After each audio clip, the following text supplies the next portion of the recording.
Thank you very much. Briefly introduce yourself first. My name is Apiwe Otele. And you from? I'm from South Africa. Wow, great. Why this wearing style? This is my traditional attire.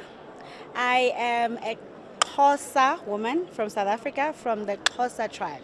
So this represents the Xhosa nation. Oh, you say it in different ways. What is that? Xhosa, that's the tribe. That's how you pronounce it. You pronounce it. Xhosa. Oh, I can do that. And I can do that. We are known as the people with the many cliques. So some of our cliques include Qaqamba, Cikizwa, Qaqambile, and so on. Those are people's names, by the way. Do we have character for that? Qaqamba is a Q. Oh. Qaqambile is a C. Ah, Qabiso is an X. I see. Yeah. And how should Africans promote their own culture, tradition, and values? I think the only way we can do it is by showing up. So we need to be proud, show up, speak our language, dress up in our traditional attires. Like what you are doing, right? Exactly. That is the only way, because then it ignites conversations. Then people start having conversations about what you're wearing, what does it mean, what does it signify. So I think the more we show up in our authentic African attires, authentic African languages, that's the best way we can do it. You said what does it mean, but what is in the culture? So I am from the Xhosa tribe, right? And I think what makes us unique as Africans is that we have multiple cultures. So from South Africa alone, we have over quite a number of tribes that we have, and we have 11 official languages. So a normal South African will speak a minimum of 3 languages, so we mix between languages. So I think the best way we can be able to promote culture is by us speaking it, showing up, but also teaching our children so that they can be able to also embrace it and show up, as opposed to us embracing European cultures. And you invited that to participate in the AU Summit, right? Yes. Okay. So I decided, so one of the unofficial themes for the summit was to show up in African print. So that we can be able to showcase different African prints. So yesterday I was dressed up representing Kenya because I'm a Pan-African. And today I'm representing South Africa. So sometimes I'll represent Ethiopia and I'll wear Ethiopian traditional dresses and so on and so forth. Thank you very much. First, briefly introduce yourself, please. Okay, my name is Mr. Kingsley Azwama from Nigeria. How do you define culture in terms of economy, tourism, and our values, promoting our values? Okay, thank you very much. As you all know, Nigeria is actually the largest African nation, and it will interest you to know that we are a people of diverse culture. In Nigeria alone, we have over 250 tribes. That shows our cultural diversities. But notwithstanding, we are still united by a common purpose, which is our values. In Nigeria, we have, of course, you all know that in Nigeria we have three major languages, which is Hausa, Igbo, and Yoruba. But notwithstanding, we have over 250 tribes in Nigeria. So it shows the cultural diversity. However, we are still united because we are being bonded by a common value in Nigeria.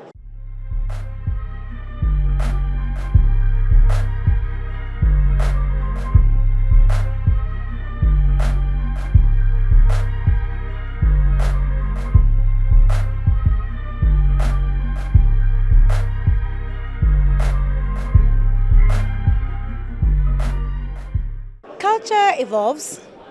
Culture is a beautiful thing, and I think the only way we can teach each other about culture is by showing up, doing it, being authentic, and speaking our own authentic languages and being willing to learn, because languages are not easy. So I am based in Addis Ababa and I'm learning languages, Tinish. So You live in Addis? I've been staying here for a year now. Really? How do you see the transformation of the city, especially after recent time? I think it's beautiful. I think it's really, really beautiful. It's inspiring to see a country and a nation that has evolved in such a short space of time. It's inspiring for other African countries as well. So I really think it's amazing, and I think we're learning a lot as people who are based here, and I think other countries are also learning and adopting as the years go by. So it's really amazing. Thank you very much indeed. We appreciate it. the hospitality that the city is providing for the people arrived here? I think it's great. I think so far it's been really good. People are nice. I can't complain. I think so far it's been good. Zebere Baske. Briefly introduce yourself, please. Okay, so as you all know, this is your Miss World Africa 2025. I'm here at the African Union Summit at the headquarters of African Union, Ethiopia, Addis Ababa. Yes, that's me. And what do you say about the current state of African tourism in general and Ethiopian tourism in particular? Ethiopian tourism is growing every day, as you can see. It is such an honor to be, hosting this kind of extraordinary event, getting Africa to come and unite and celebrate our diversity, our unique culture, and also try to grow together. This is amazing. As you all know, Ethiopia has been growing her tourism very fast with the different infrastructures, also the different lodges and the different hotels that we have now. And I've been getting a lot of good feedbacks from the presidents, from the first ladies all across Africa, and it's truly something that's very fascinating, and we're very proud to have every single African country come and unite here. It feels home for them also, so it is very nice. We're growing rapidly. And how are you promoting African culture to the world? I am trying my best. Well, I'm Miss World Africa 2025, so coming here is a very big honor for me. Introducing my country, telling people that I'm Miss World Africa, explaining to them that I represent the youth of Africa now, and it is such an honor, truly. I've been connecting with different presidents, first ladies. First female president of Africa from Liberia, I got to meet her and talk to her, and it was like a cultural exchange and also an exchange of their different lives that they've lived, the different things that they went through to actually be here. Addis Ababa is my home. I'm not new to it. I think I call myself now the daughter of the AU. Always welcoming. The hospitality here is very great. I very much appreciate the security measures, how people are very diligent in terms of security. The African Union sets really the standards high every year at the summit.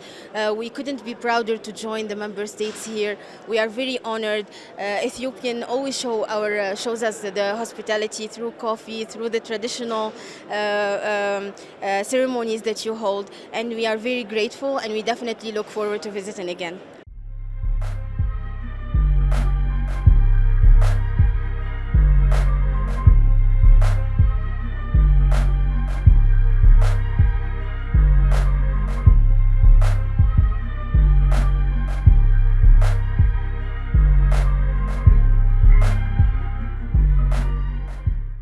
And tourism is beyond what it is really, and especially the aspect of economy in terms of promoting the economy of the continent.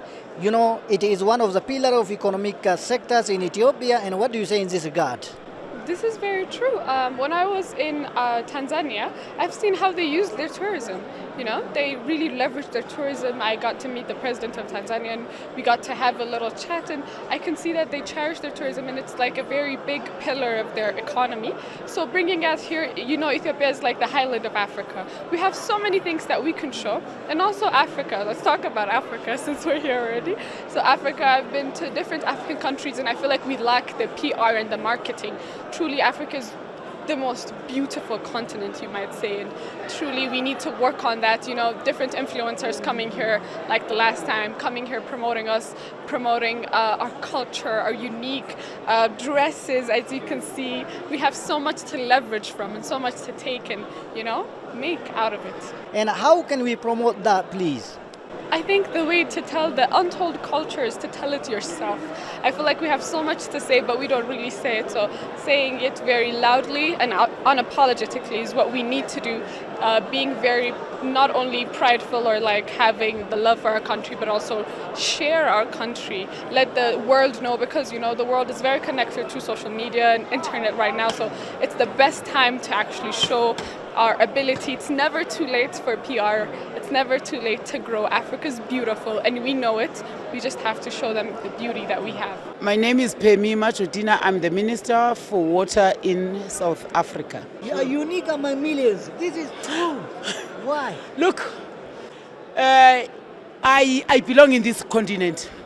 I'm not a visitor in this continent. We must be proud of who we are as Africans in this. Our saying, in Johannesburg, which all of you like, is one of our United Nations of Africa. That's where all Africans will get in Johannesburg. And when they arrive there, they arrive in their 1,000, but they need water. And our infrastructure was not built for us. We were colonized. And it is our turn now to release ourselves, because even if the colonizers are not there, some people are still colonized in mind. Let's release that colonization and plan forward and say, we are here, we are not acting. Back to the origin, we are Africans. We stay here, we are from this beautiful continent.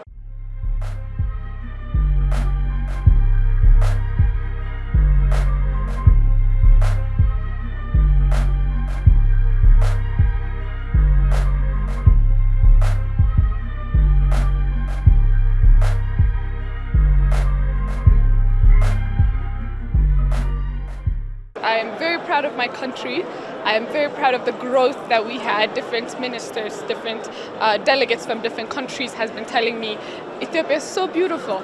And it was really so nice to hear, because you know how beautiful the people is, but also the country being beautiful is something very extraordinary.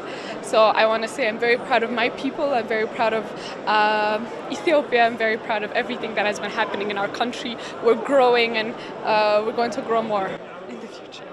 We really appreciate. This stick is a sign of authority. This is a sign of authority. I've been given authority by President Ramaphosa to lead water. South Africans are 63 million. They depend on me building more resources, canals, tunnels, and regulate and ensure that people get clean water. When the water comes from your tap, you must not think twice. You must just open the tap and drink water. We have wells in the continent. Let's also use that water. We used to get that water from the wells, and that water was clean until the colonizers came. They messed up our environment. Now want to protect the environment for clean water.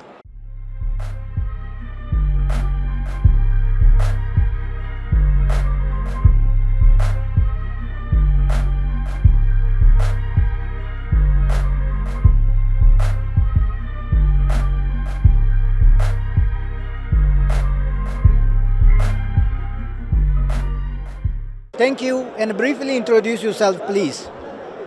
See, I am Velu as a co-founder of Africa India Economic Foundation in India. This was co-founded by me and my partner, Mr. Pierre Goudiaby from Senegal. And this is for transforming Africa into a manufacturing hub using Indian technologies, experience and expertise and investment. The African Union has supported this in the Summit 2020, and we have a partnership with Africa Union. And together we are setting up a big business center in Mumbai with the support of our government of Maharashtra and government of India to set up one floor for every African countries for the private sector.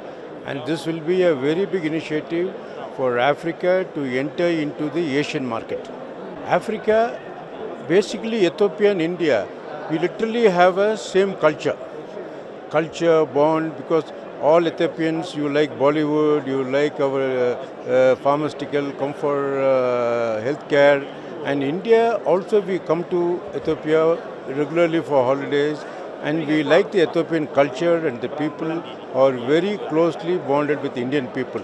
And this is the biggest interaction of people-to-people contact between Ethiopia and India.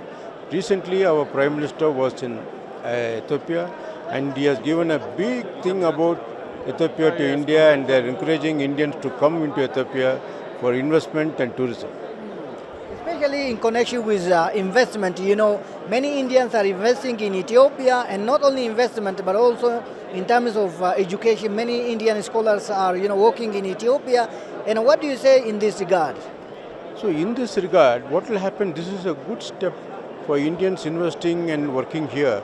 This is for good introduction for Africa to emerge as the biggest economy in the world. The future is Africa. And in the entire Africa, Ethiopia holds a very big, unique position, because the only country which has not been colonized by anybody. That is the uniqueness of Ethiopia. That is why headquarters of Africa Union is located here. Tell me also the value of skills in transforming your industrialization in the continent and beyond. No, the civilization, with respect to civilization in India and Ethiopia, we have a similar civilization. And it is a very, very old and heritage. We both of us enjoy a very unique, not today, centuries back we have relationship. Ethiopia and India, we have been having centuries back.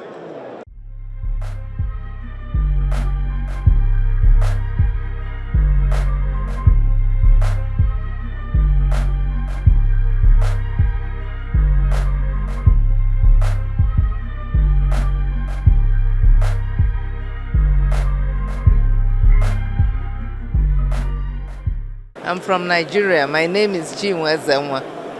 Can you tell us about Nigeria? A minute. Nigeria is the most populous country in Africa.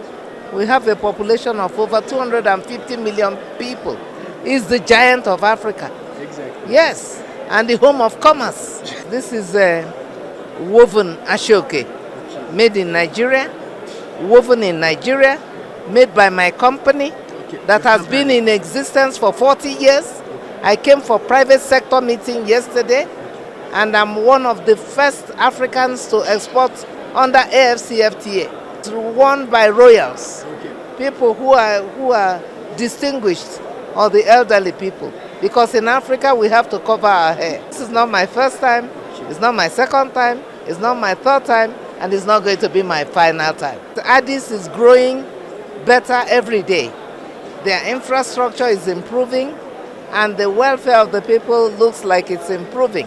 I love it because they have a lot of fruits. Ethiopia is good, the infrastructure is good, the streets are clean, the people are disciplined, and all of them are in the mood of hospitality in the conference. Now we are the 39th summit, and my expectation is that of unity. We are still, since 63, they are still looking for unity. This is about my 5th or 6th time I'm coming to Ethiopia, and so it's like every time I come there's a difference. There is something that adds. It means that your government is conscious, it means that the government is working well, and I salute them. The development or the unity is still ongoing, they are still patching it. It's not yet there, but something has been done. We wish that more should be done. Our leaders should be more Pan-Africanist in their way of, in their approach to unity and development.